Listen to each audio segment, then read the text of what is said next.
Alright guys, TacticalRab back again today. I hope you're all doing well and enjoying your day so far. And the Stage 4 Major is well underway at this point. So banger matches today, especially that one Toronto Ultra versus the Dallas Empire we're going to get into. I just love to see it when the matches that are more boring, they get themselves out of the way relatively quickly. And then, well, the banger series do not fail to deliver. Very much intrigued to take your thoughts in the comment section below. Like if you guys enjoyed the video, subscribe if you are new as always. I greatly appreciate it. It really helps out the channel. Thank you very much indeed for doing that. First of all, this one breaking point. Will FaZe make the grand finals this weekend? Just thought this is a pretty outrageous statistic. They have made 10 of the 12 grand finals since the very beginning of the CDL. That is, well, quite the statistic for FaZe to try and live up to this weekend. We're going to talk about their final series of the day tomorrow. Thought this is pretty funny as well, actually. That was in the, well, it was in the Los Angeles Thieves video they did yesterday before the LAN kicked off. You can see right here that ILLey goes for the, well, he goes to Ego Gel. Thomas, that being, well, he refers to him as Thomas in the video. That, of course, being TJHaLy on the ping pong table. And he go, let me play. Thomas, ILLey says, he comes out to let me smoke this guy. And, well, smashes the ball straight into the side of the table. ILLey, well, definitely needed a bit of a warm-up here on the ping pong side of things, but yeah, just hilarious, the type of content I think that LAN manages to come out with. This was another pretty entertaining one, right? Of course, you see the players come out on stage. Joey Nubsy right here certainly enjoying the show, and Seattle most certainly looks very good today indeed, and a fair bit of that was to do with this man here on the right-hand side, that being, of course, Samuel Octane LaRue, LAN-Rue, I think some people were calling it as a result of today. This was game one. I mean, checkmate hardpoint, I talked about it not too long ago, and I know a couple of people were saying, like, you'll talk about it today in the video again, but the fact that checkmate has taken some flack as a map, but for hardpoint it does now produce some absolute crackers, right? This was another one, comes all the way down to the wire. Octane goes 38 and 24, I believe, right here, goes on a 10 streak at one point to get streaks, but then Seattle actually do a pretty good job getting the final rotation to P2. They closed out though in the middle hill, which is pretty rare to see that hills go down to this middle hill to finish off the game at 250 to 241. Seattle get over the line right here, and honestly this could be the start of something for Seattle, because they're not out of the World Championship, right? It's still possible if Seattle do make a crazy run here. And look, it's one series at a time for these guys. If they can actually make this run happen, they can still be in with a shot. Then again, they have to like do incredibly well this tournament, and then do incredibly well next stage, and then in the next major to qualify for champs. It's going to be really difficult for them to do so. But you know, still, it's still possible, right? There's no doubt about it. And they could make a crazy run right here. And they start off very nicely here against Paris Legion, a team that they lost to just the other day. A great tweet out, Octane on LAN, you are that guy, pal, most certainly. And then they go into a search and destroy. They, well, I'm pretty sure they dominate that one to a pretty great effect as well. And then this final control, I mean, look at Octane, right? He's popping 3 pieces all across the map. This guy cannot be stopped. The final series statistics are pretty outrageous. I think the last time they played Paris and they lost, Octane had a 1.0. Then just the other day, he had a 1.7 in the series they played up against, of course, yesterday they beat Los Angeles, London Royal Ravens, sorry, and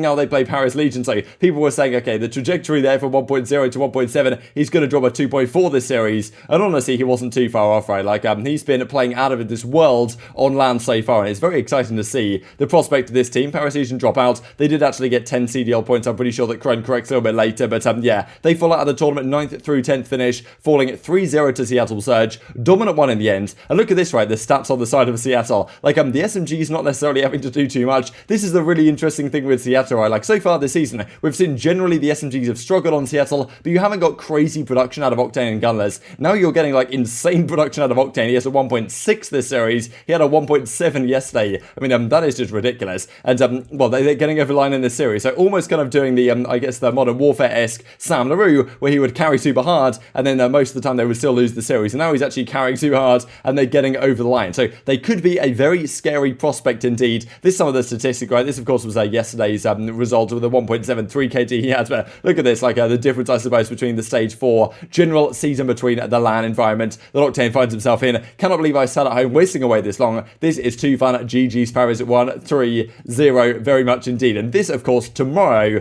OpTic Chicago are going to have to play against the Seattle Surge. Now, Octane right now looking very scary. Octane against, I mean, of course, he was on the OpTic ground a couple of years ago, back in World War II. That is not an easy series for the OpTic guys to have to come into, I believe, by any means. Let's talk about the next series, though. Mutineers versus Los Angeles Grillers. This, of course, is Photoshop before, but I thought it was particularly hilarious that Big Wake absolutely, an absolute hot on the main stage, let's just put it like that. He was about the same height as Havoc, actually, here, about like the 6'3" range. I'm pretty sure Havoc's quite tall as well. But yeah, towering over the competition in and out of game. Game 1 goes the way of Mutineers. Are we surprised? Look at this from LIG. A 12-game hardpoint losing streak. Unfortunately, unless you play Thieves where you're going to beat them 2-3-5 because they didn't really have any search and destroy practice with Drazah in the team, it's just not acceptable to be losing 12 hardpoints in a row. Like, that is simply an embarrassing statistic. There's no other way to put it. It's not going to win you series. And well, 2-0 0-8 goes with a favor of the Mutineers here. This is, of course, a must-win map for the Los Angeles Grillers, but they come into a Miami and they get completely bodied. I'm pretty sure this was 6-1 or 6-2, maybe right it down to the wire. This map was kind of funny, actually, this game too, because Awakening went 0-5 or 0-6 or something, and even get a kill, and it was Neptune and Skies that combined for like 25 in 6 or something, just ridiculous, to end up closing this map out, and then close out the series as well, pretty effectively. Mutineers move on in the lower bracket, and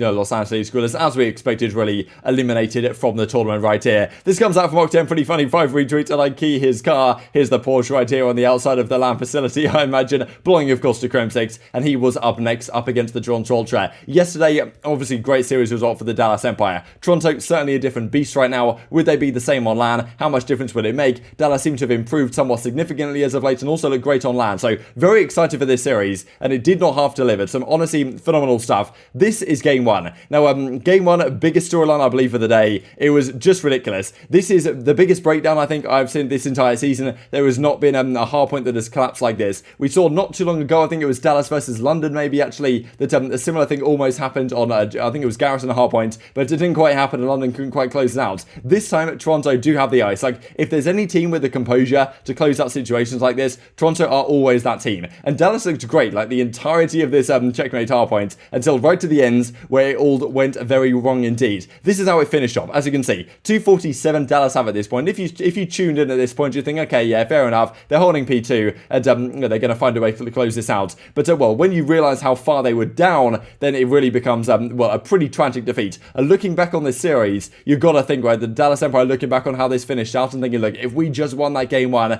things could have been so very different for the Dallas Empire. As you can see at the end, like Crim tried to make a play through the back, doesn't help them. 250, 247, Ultra closed out and get understandably very hyped on the main stage because they just made a ridiculous hardpoint comeback. This is how it looked. This was the point, 246 to 159 over towards this P5, and I mean, this is like, it seems like it's impossible to lose this, right? Of course, you've got number 8 being CleanX coming into the hill. If Shotzzy wins this gunfight right here, they probably close out the game no problem at all, and still it's looking very much difficult to lose this. But Toronto just do a perfect job. Like, under pressure, they were so good in those situations. They hold down a substantial chunk of time on P1, then they contest it when they require to, go over to P2, close out the game. I mean, this is the situation that you really can't lose if you're Dallas, right? You're up over, well, almost 100 points, which is not a hard point comeback you do see every single day. Ultra, just something about this team that always gets over line, and we saw them do it online, and a lot of people said, would it be the same on LAN? Clearly, it very much is. But Dallas Empire, this really was a map that if they'd have taken this, the series would have looked very interesting, I thought. And at the time, I thought, okay, Ultra just going to run away with the series 3-0, 3-1, something like that. It's going to be hard to regain for the Dallas guys. However, not the case by any means. Very impressed. You've got to say, like, really impressed by the composure on the other side of things, right, on the Dallas side. Because to get bodied like that at the end of the map, and then to come in and 6-0 Ultra on Miami Search and Destroy is no doubt extremely impressive from the Empire. They completely dominate this map. Crimsix and Shotzzy especially have some great moments. Tie this up 1-1 without really thinking twice. And well, Crimsix just dominating. I know that like, when he posed for this, like yesterday, he knew this was going to be a meme. So you've just got to embrace it to some degree. Just well, Porter going off on the main stage. Then we go into this control. And honestly, Shotzzy, the amount of crazy plays he had this series is just a treat to watch, to be honest. The way this guy moves around the map, we see it in the game 5 as well, right down at the end in the final round 10, where like he's just making some ridiculous plays, flying around the plays, like getting the kills that you just think he's never going to get. Honestly, he's playing lights out right now, and a lot of people called him an onliner, right, going into this season, and saying that, okay, when it does go back to LAN, Shotzzy isn't going to be as good. He's obviously, I mean, he's a Halo World Champion on LAN, like, there's no doubt that wasn't going to be the case, but still, I mean, what he's putting up, the performances that he's been putting up have been absolutely remarkable. Does it right again here for the Empire, and he's certainly a player that's good enough to be deserving of winning championships, and I do wonder if Dallas can get back to that point, because they end up winning this control, they move up 2-1 in the series, and Toronto do not lose controls, right? This was like the second control they had lost in their last 20. So for Dallas to win this, very impressive. They go into a game 4 though, and this is where really Ultra, like, they just find another gear sometimes when it's required.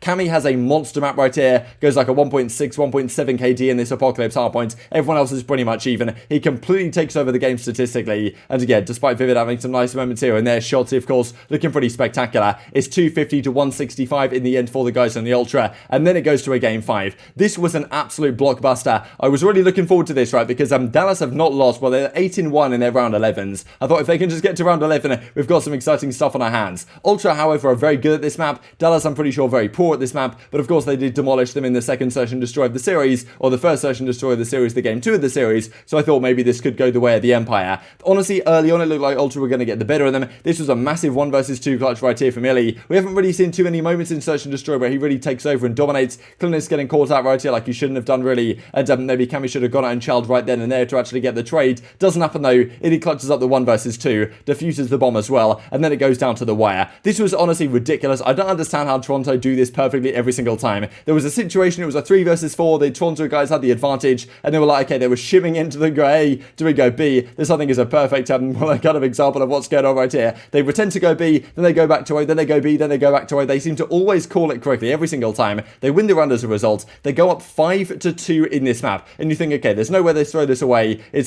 seems like Toronto are just going to close this out, no problem at all. However, on the other side of things, we do get the comeback starts to begin, right? The composure from both of these teams was spectacular, and Dallas claw their way back into the game. They go all the way to a game 5, round 11. Doesn't get any better than that, and the finisher to this was just ridiculous. We'll see this again replayed here in just a second, but yeah, honestly, the guys on the Dallas Empire, there was a 2 versus 2 situation. Vivid decided to hop the bomb, and Cammy goes under this bus right here, and just in time gets the shots on Vivid. I know that Shotzzy was trying to do the thing he did last year in Modern Warfare, where he goes to like, drags the aim assist off his teammate type of thing. He's going back and forth in front of him, and trying to reduce it in that way and actually help his teammate survive. But the fact that Vivid laid down there maybe kind of costed him, but still, he was actually ILLey getting caught out in that round, which kind of screwed things up for them. And still, I mean, what a series, honestly, absolute banger. And Toronto Ultra are the team that get over the line in the end. So what a result from them. I kind of feel bad for Dallas in a way, right? Because they did so much this series, so much great work. It's incredibly tough to take Ultra to a game 5 round 11, especially to put them to the test as they did. If the game 1 had gone a different way, we'd have been looking at a very different series, potentially even a 3-0, right? If they'd have won that the next 2 maps as they did, it would have been a 3-0 to the Empire guys.